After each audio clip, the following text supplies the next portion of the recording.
This is the fourth and final milestone for our human-computer interaction project by Marianne and the Bois. So yeah. The user in user story 1 is a student with a time-sensitive request, like an embarrassing question regarding an upcoming exam or something with a deadline. When focusing on this issue, we decided to back up and think about a solution that would fall in line with making ELC a better communication tool.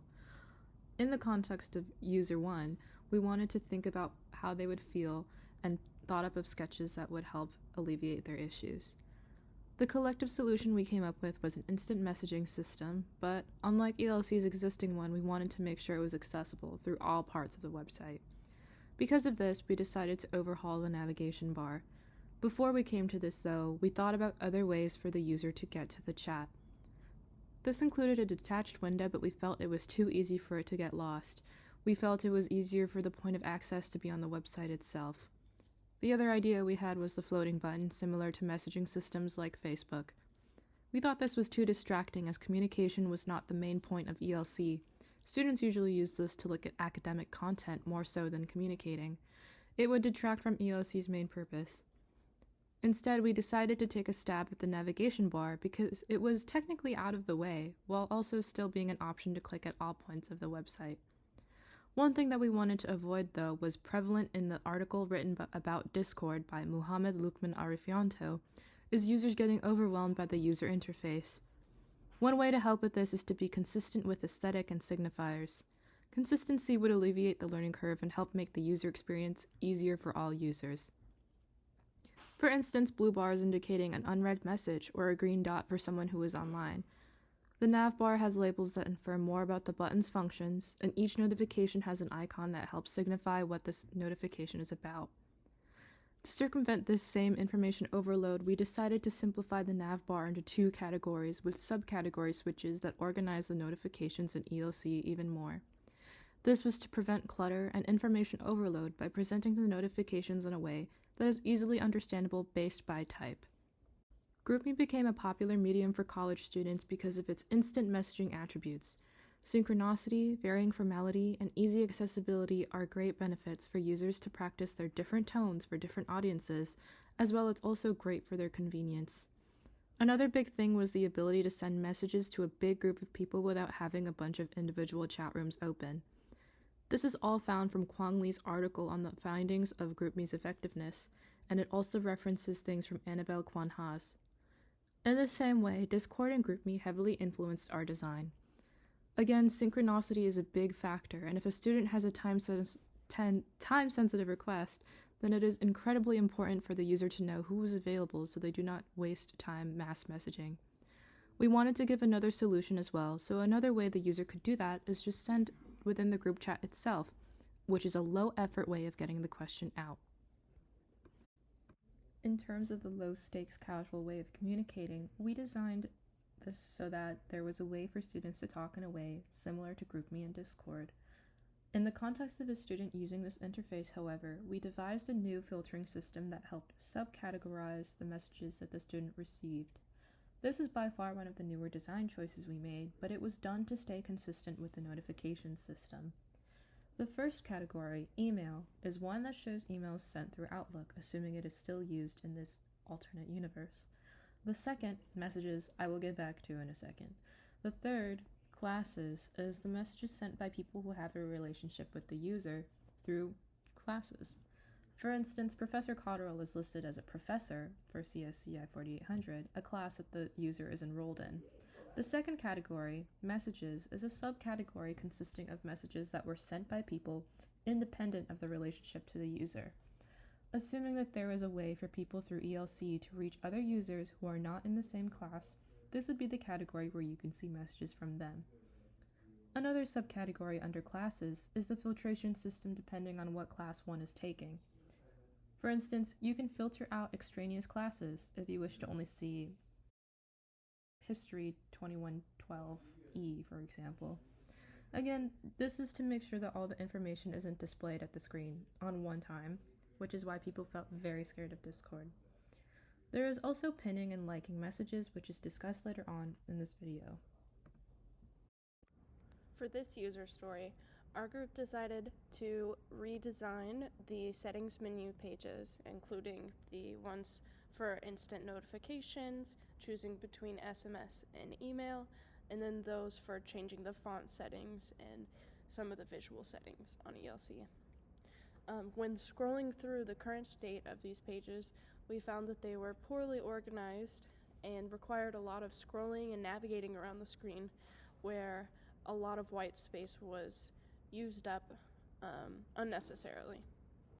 During the design process, specifically with the wireframes, we decided to try switching from the horizontal menu on the top of the screen to a vertical menu on the left side of the screen. We then decided to split up the ways in which we customize the ELC display by adding a new tab called Appearance and reorganizing the email, discussions, and some other features underneath as submenus. Within the theme subsection, we added the option to choose the font and then choose the font size, as well as offering an option for dark mode versus a light mode. In our research phase, we initially believed that offering dark mode would increase our accessibility for the users on ELC, but we actually found that this just can make a more comfortable and popular user experience that doesn't necessarily increase the accessibility of the site. Now, with the notification settings page, we decided to add sections to this as well, reducing how much the user has to scroll and read to comprehend which notifications they will be receiving. Once we reached the prototyping phase, we had polished over some of our original design ideas and decided to settle with an accordion style menu, still on the left side of the screen, similar to vertical menus seen in Discord, GroupMe, and other communication platforms we looked to during our design phase.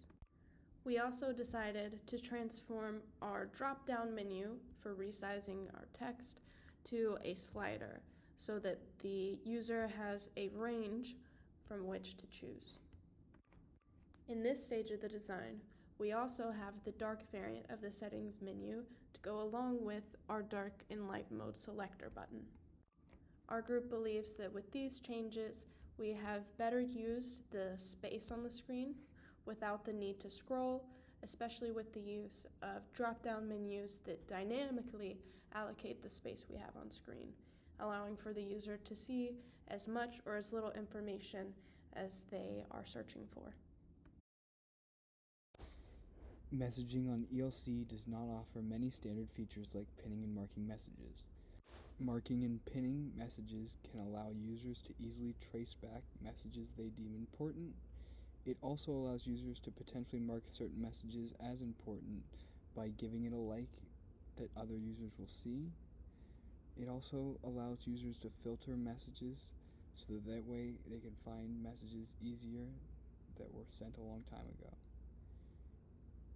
The current version of ELC does not comfortably support direct replies to chats, making it hard to find context. This is more important for older messages. We started with a pop-up window menu over a homepage that was inspired by Discord. This design grayed out the rest of the screen and had settings clearly visible. The second design that we decided to use for the markup had a drop-down menu with settings hidden behind further drop-down menus, but allowed the user to see the homepage window clearly.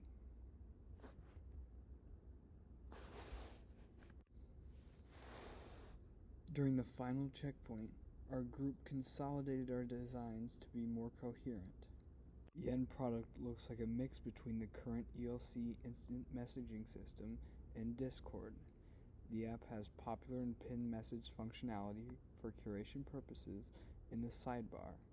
These messages can be sorted through using the settings, allowing you to sort through messages based on the most recent month or semester, and likes based on everyone's likes, your likes, and messages of yours that people have liked. For User Story 4, we wanted to address the fact that it's not very easy for students to ask for help on assignments when it comes to asking through ELC. One of the things that we talked about in our last milestone was that many instructors use off-platform communications because it's typically more flexible than what ELC communication has to offer. However, this is a problem because it's oftentimes leading to students getting confused or lose track when it comes to having multiple forms of communication, and it's very hard for students to ask questions outside of a classroom setting for those professors that are not able to set up an alternative form of communication. When it comes to the design process, we started off with brainstorming a ton of ideas, narrowed it down to 3. We ultimately ended up with one idea that we made into our final prototype. The first idea that we had didn't really work out because it added one extra feature to a horizontal bar that is already very crowded with course content. The second design that we came up with, we decided not to continue because of the clunkiness that comes with it. It required the user to essentially switch pages every single time they click the button. So for our final design, we decided to create 2 buttons on a course assignment page where the student can ask for help by either going to the class chat or asking an instructor. And if the student chooses to ask an instructor, it would allow for the student to either chat with the professor, ask him about a specific question when it comes to the assignment, or the student would be able to schedule a meeting through a calendar plugin such as Calendly. For testing our new interface design, we chose beta testing to answer the question, does the new ELC messaging platform make communication more efficient for the students? We believe beta testing is the best method for testing because it will allow users the option to use the new ELC experience completely. During this time, we will be able to identify bugs in the system and get feedback from users. The plan is to have a pop-up on ELC when you go to the site that offers the new experience. Using the new ELC experience will be voluntary, and the use of the old ELC site will still be available. The testing will begin at the beginning of the semester and last for 2 months after most students are halfway through the semester. The new site will ask the user if it can track which ELC experience they are using when they sign on each time. After the beta testing phase is ended, the users will be prompted with a survey every time they go onto the site for 2 weeks until it has been filled out. The survey will collect general demographic information and ask the user to rate their experience on the new site based on setting and personalization, group and personal messaging, interacting with messages, notifications, and usability. The user will be told about all the information that will be collected and how it will be used. No one outside of the people studying the results of the testing will have access to the information, and all of the information connecting the user to the information will be deleted once it has been collected. The user will have an opportunity to opt out of giving the information. Because the testing and surveying is done completely online, we won't need to worry about protecting users from the pandemic. However, there are other factors associated with the testing that could skew data. Students that are used to the old site could be less likely to use the new experience than incoming freshmen and transfer students. We must also look out for other biases that may result from not having a sample that reflects the population equally. Once all information has been collected, an evaluation is done to get the average user experience rating for all the new features. This will help determine whether or not the changes made were significantly helpful to students communicating with their peers. The personal information collected will help identify groups of people that are benefiting more or less than others. This will give us insight on our own biases and how to make ELC more usable for all students. For the learning outcomes of this course, we learned through our term project things like empathy and design, where we talked about accessibility and making sure everything is 504 compliant, making sure that the color contrast ratios are there for people that are less able to see other colors or colorblind. One of the other learning outcomes for this class is that we were able to base design decisions off of research and common practices that works. Another thing that we learned during this term project was being able to apply technical concepts creatively. So creating wireframes and mock-ups based off of user story ideas and using Figma to create something that is both visually appealing and completes a task before doing the actual implementations.